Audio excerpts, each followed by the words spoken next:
Hi, today I wanted to talk about how much basements are costing in 2024, particularly in and around London.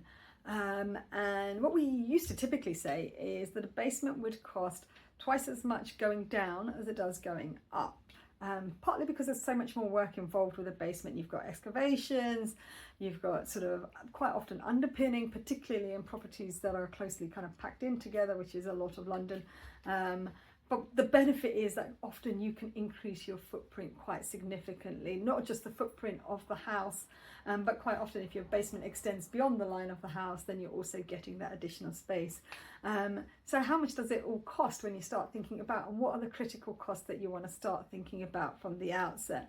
So as we said, it is more expensive. One of the critical things, and the one thing that you don't want to skimp on to avoid a horror story with a basement, is the waterproofing. We would always recommend getting a chartered surveyor in that specialises in waterproofing. They have an accreditation. We will only work with them on any basement projects. The money spent investing with them and having their approved people doing the waterproofing is likely to give you the warranties that you need in place to ensure that your basement in the long term stays dry.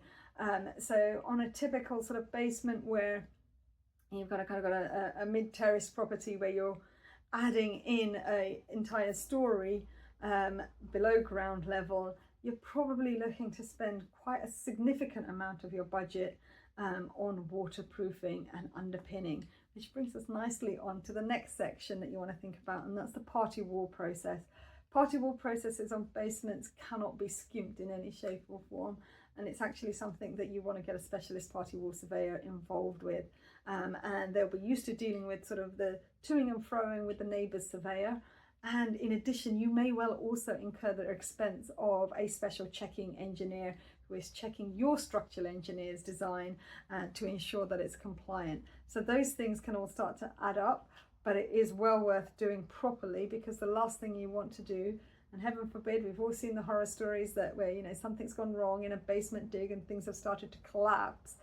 If your neighbour's properties are impacted by that, you would be liable, and you want to make sure everything is protected. And so in a basement dig, the checking engineer may ask for additional checks to be put in place, some monitoring pins on the neighbour's property, so that you can catch anything before it gets dramatically worse. So those are all things that kind of add up. In some instances, we've had checking engineers ask for pins to be put on the building to monitor it on a weekly basis through the course of the dig.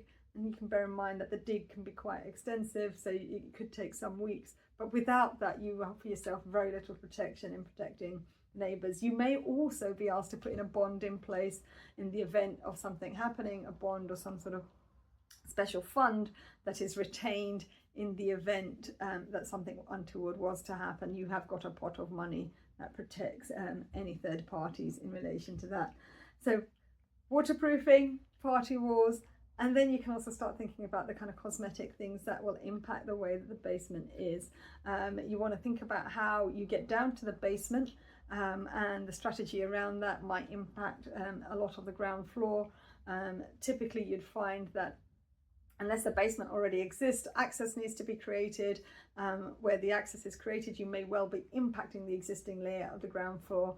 And quite often when you're doing something like a kind of basement dig, you are essentially talking about doing a full house refurb of some sort to kind of consider the impact and the structural bearing of it.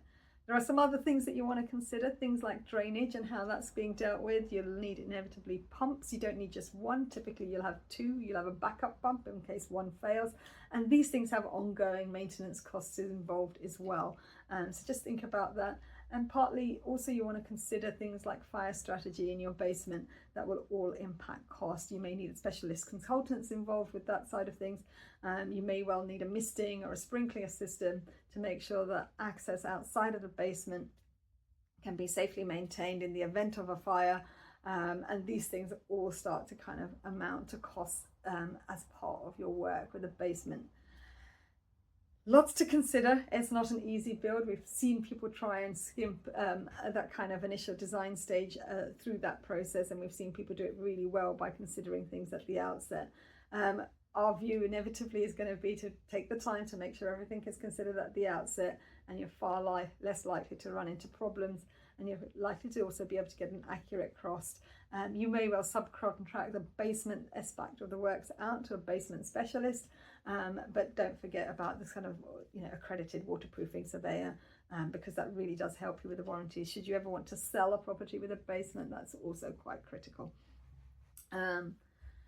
Don't also forget that, consultant wise with basements, because there is a little bit more intensity involved, your structural engineer is going to be a little bit more expensive than a typical sort of build, and as well as any architectural design that goes with that. And you can be creative about how the architectural design kind of integrates storage into the various spaces, but also you may want to think about how much light you want in your basement. Quite often basements can feel a little bit gloomy because people haven't thought about the light wells at the back and the rear garden, and as much light as you can flood down into spaces will kind of make these feel like a little bit more human. The last thing you want to do is spend a lot of money on a basement dig and then realise that actually it feels like a space that you don't really want to be, unless of course it's a cinema room, in which case you probably want it to be dark and a bit more secluded.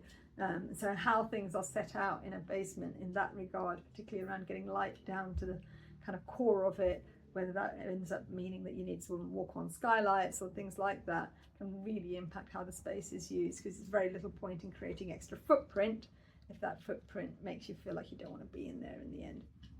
So where would we start with the cost for a basement in London at the moment in 2024? We think you're looking upwards of about 600,000 plus VAT, depending on the size of what you're looking to do. Obviously there'll be some variations on that, but you want to budget for that as an initial starting point, and then it will be upwards of that. So it's not necessarily a low cost build, but you can get a lot of value out of it, and doing it well will set you up in good stead for that. Just one last tip on the basements is try and avoid the cowboys. There are plenty of them out there, and just bear in mind that insurances for accredited people that do work in basements are high, and they will be factoring that into their costs, so you will be inevitably paying slightly better premiums for people that are able to do work in basements, but don't skimp on that because you will end up in trouble otherwise.